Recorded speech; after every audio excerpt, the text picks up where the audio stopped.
¿Qué tal amigos? ¿Cómo están? Bienvenidos a un nuevo video.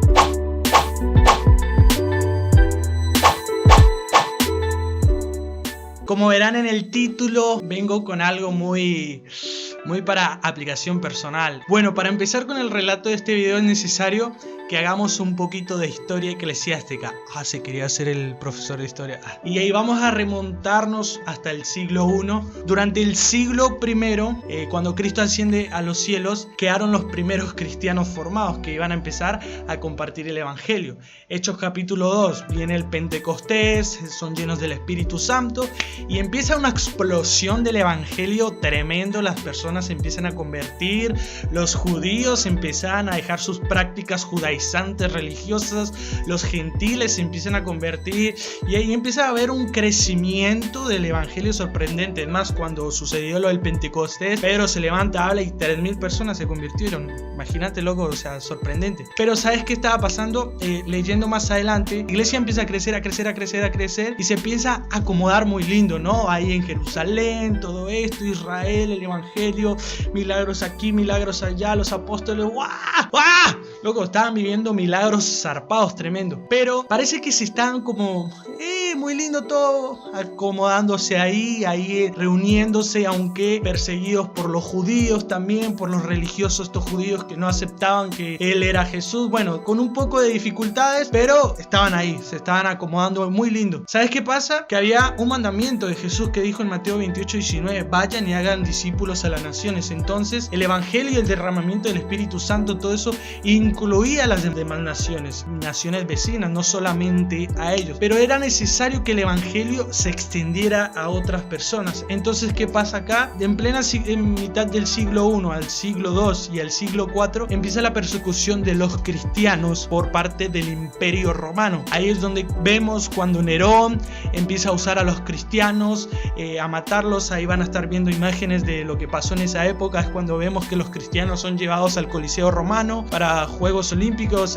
Juegos Olímpicos digo yo, pero eran una forma de divertirse los romanos. Hacemos mucha memoria de aquellos hermanos en la fe que dieron su sangre por causa del evangelio, ¿no? Y aquellas personas empezaban a morir. Entonces, ¿qué pasa? Acá viene el clímax de todo. Las personas empiezan a salir corriendo. Y acá es donde está la diáspora. ¿Qué es la diáspora? Para aquellos que no saben qué significa, les explico. La diáspora es cuando un grupo étnico, un grupo religioso o cualquier grupo, personas, huyen de su lugar de procedencia por ciertas situaciones. En este caso, la persecución de los cristianos. Los cristianos empiezan a ser perseguidos. Entonces, siglo III, siglo IV, los cristianos empiezan a ser perseguidos por Nerón, por el emperador Nerón, y los cristianos disparan para todos lados. Y acá está lo positivo de, a pesar de las muertes, es que donde ellos iban, el evangelio iban con ellos. Entonces, donde ellos llegaban a cualquier nación, ellos empezaban a hablar de Jesús, empezaban a predicar del evangelio.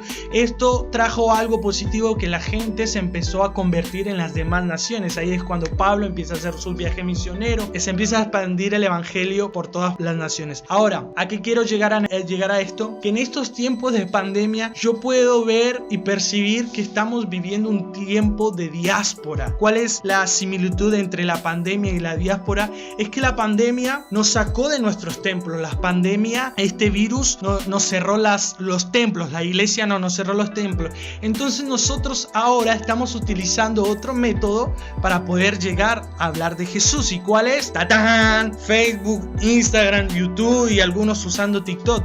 Entonces, ¿qué puedo ver? Y los testimonios que yo he estado escuchando es que hay un gran crecimiento del evangelio, porque ahora estamos hablando y personas que nunca se habían animado a hablar de Jesús en sus iglesias están predicando, están hablando de Jesús, y quizás a alguno ese mensaje les llegue. Las iglesias están transmitiendo online como nunca antes. Creo que estamos utilizando un nuevo campo misionero donde hay millones y millones de personas. Actualmente hay 3,03 mil millones de personas que usan redes sociales. Eso es más grande que la ventana 1040. Ahí les muestro en un cuadrito cuál es la ventana 1040, y es esa parte del mundo donde se le denominan los no alcanzados. ¿Qué quiero llegar con esto? Es que estamos viviendo un tiempo de diáspora, que nosotros estábamos tan comodotes en nuestras iglesias, con nuestras hermosas sillas, hermosas pantallas, iluminación, con la mejor música, que no digo que esté mal, amo que una iglesia esté así, decorada, pero estábamos tan cómodos que estábamos viviendo todo entre nosotros y nos olvidamos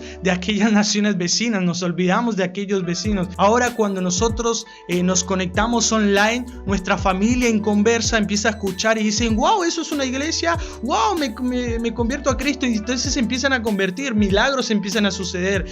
Yo he escuchado testimonios, un amigo me acaba de contar de una persona que se convirtió y fue liberada a través de una reunión online. O sea, tremendo, estamos viviendo un tiempo de diáspora que el evangelio está siendo esparcido y muy impresionante lo que estamos viviendo. Para ir finalizando, quiero llegar a una pequeña reflexión, una frase que leí. Esto fue publicado por una persona, no sé quién es, te doy el crédito.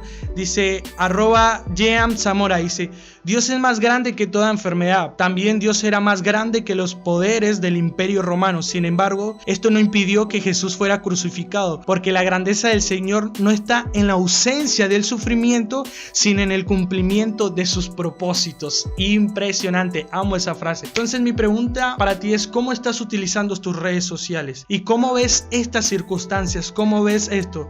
El mundo después de esto no va a ser igual, olvídate. Entonces te recomiendo que empieces a usar tus redes sociales para que tu mensaje pueda llegar a una nación y para que personas se empiecen a convertir, y para que ellos dicen: si Dios es esto, Dios es poderoso, ¿por qué permite esto?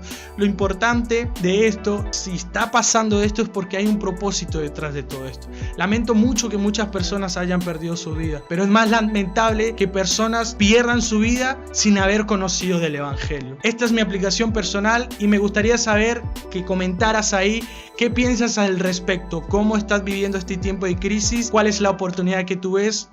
Esta es mi mayor oportunidad de poder predicar a través de las redes sociales. Así que nos vemos en un video y gracias. Compártelo con otras personas y habla de Jesús, loco. Bye bye.